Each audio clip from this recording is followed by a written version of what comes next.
যুবক যুবতী আজ কিভাবে তাদের ঘর বাড়ি ধ্বংসস্তূপে পরিণত হয়ে তারা আজ খাদ্যর অভাবে অনাহারে কিভাবে বাইরে বলছে যে আমাদেরকে হেফাজত করার কি কেউ নেই এই পৃথিবীতে, আমাদেরকে কি বাঁচানোর জন্য কেউ নেই এই পৃথিবীতে, আমাদের পাশে কি কেউ নেই?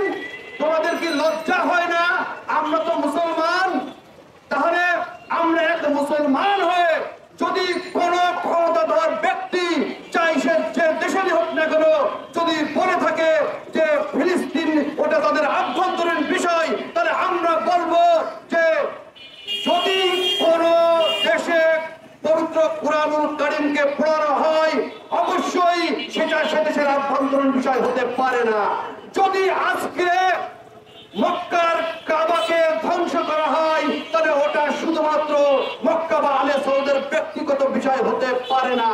যদি মদিনায় মুনারায় রাসূলের রওজাকে ধ্বংস করা হয় তাহলে ওটা সৌদি আরবের ব্যক্তি বিষয় হতে পারে না। যদি জান্নাতুল বাকি ধ্বংস করা হয় তাহলে ওটা সৌদি আরবের ব্যক্তি বিষয় হতে পারে না।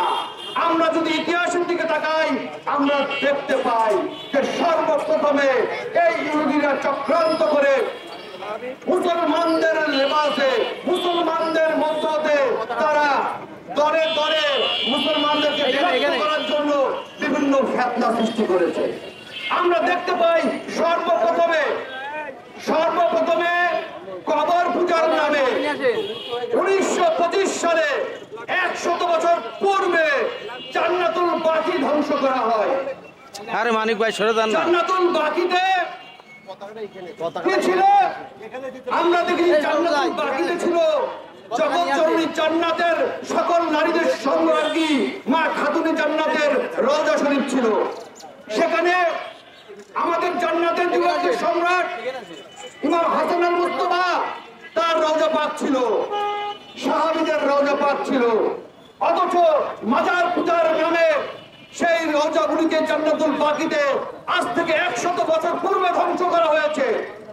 আর তারই ধারাবাহিকতায় সেই নীল নকশায় আমরা দেখেছি কিভাবে ধীরে ধীরে এই ফিলিস্তিনবাসীদের পাশে ইসরায়েল এক টুকরো জায়গা আশ্রয় নেওয়ারকে উদ্দেশ্য করে আজকে 2025 সালে আমরা দেখতে পাচ্ছি তারা পুরো ফিলিস্তিনবাসীকে উৎখাত করতে চায়, তারা গাজাবাসীকে উৎখাত করতে চায়। আর এর পিছনে কারা রয়েছে? এর পিছনে অবশ্যই রয়েছে সর্বপ্রথমে আমাদেরই মুসলিম জাতির ভিতরে মুনাফিক মুসলমান, তারপরে রয়েছে ইহুদি, তারপরে রয়েছে নাসারা অর্থাৎ ইসরায়েল আমেরিকা। আর এই প্রতিবাদের জন্যই আমরা ঘর থেকে আজকে বাইরে বেরিয়ে এসেছি। এখানে একটি মানববন্ধন করছি এবং আপনাদের সামনে আলোচনা রাখছি। আসুন আমরা সবাই ধিক্কার জানাই ওই আমেরিকা এবং ইসরায়েলকে, আমরা ধিক্কার জানাই সাম্রাজ্যবাদীদেরকে, আমরা ধিক্কার জানাই যারা আমাদের এই মুসলিম জাতিকে দরে দরে বিভক্ত করতে চেয়েছে তাদেরকে। আমরা খুঁজে বের করি সেই সব মুনাফিক মুসলমানদেরকে যারা ভাইয়ে ভাইয়ে শিয়া সুন্নি হাম্বলি মালিকি বিভিন্ন ফেরকা দিয়ে দলে দলে বিভক্ত করতে চেয়েছে। আসুন আমরা এর প্রতিবাদ জানাই। আমরা অবশ্যই সাম্যবাদী। আমরা রাসূল পাক সাল্লাল্লাহু আলাইহি ওয়াসাল্লামের সেই মদিনা সনদ তিনি গঠন করেছিলেন। আমরা দেখেছিলাম যে সব ধরনের ধর্ম সম্প্রদায়ের লোক নিয়ে রাসূল কিভাবে সেই মদিনা সনদ গঠন করেছিলেন এবং কিভাবে শান্তিপূর্ণ একটি ব্যবস্থাপনা তিনি দিয়েছিলেন। কিন্তু সত্যি জাতি তার ভুলতে বসেছে। তাই আমরা সকলে মিলে যে যেখানেই আছি না কেন, যে পেশায় আছি না কেন, যদি মানবতাবাদীর কথা বলে থাকি তাহলে গাজাকে দেখলে আমাদের আজকে অন্তর কি কাঁদে না?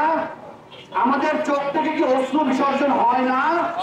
ফিলিস্তিনকে দেখলে আমাদের অশ্রু থেকে কি পানি আসে না? কেন আজকে শুধু ইরান, শুধুমাত্র ইরান, সিরিয়া, ইয়েমেন, হাতে গোনা 3-4টা দেশ, লেবানন, তারাই শুধু ফিলিস্তিনের সঙ্গ নিয়ে যাচ্ছে। অথচ এত বড় মুসলিম বড় শাসকরা, যেখানে তুরস্কের মতো দেশ, যেখানে সৌদি আরবের মতো দেশ, যেখানে কাতারের মতো দেশ, নির্লজ্জার মতো তারা চুপচাপ হয়ে বসে আছে। কিন্তু আমরা বসে থাকতে পারি না। তারা আমাদের এক মুসলিম মুসলিম ভাইরা তাদের উপরে নির্যাতন চালানো হচ্ছে, তাদের সম্ভ্রম হানি করা হচ্ছে, তাদের কাছে খাবার কেড়ে নেওয়া হয়েছে, তাদের ঘর বাড়ি কেড়ে নেওয়া হয়েছে। তারা খোলা আকাশের নিচে আল্লাহর কাছে দোয়া করে বলছে, হে আল্লাহ, তোমার এই জমিনের বুকে তোমার পক্ষ থেকে কেউ কি নেই যারা আমাদের পক্ষে কথা বলবে, যারা আমাদের পক্ষে যারা অস্ত্র ধরবে, যারা আমাদের পক্ষে কথা বলবে, এমন কি কোনো লোক নেই?